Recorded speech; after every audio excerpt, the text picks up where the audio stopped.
Hello दोस्तों, आप सभी को नमस्ते प्रणाम।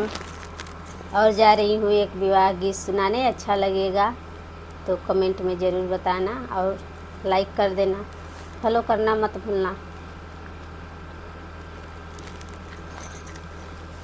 कसिए के बान्हेलु बेटी, जुरा लागल हो चोटिया।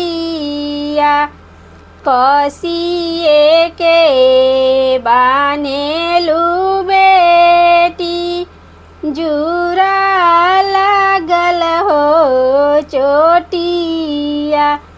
धवल धूपल ए बेटी, पापा लगे हो गईलू।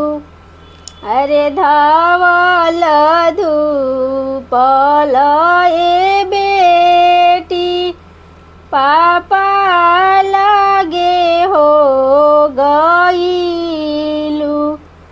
ऐसन बरवा खोजी है पापा, हमारे जोगे हो बरवा।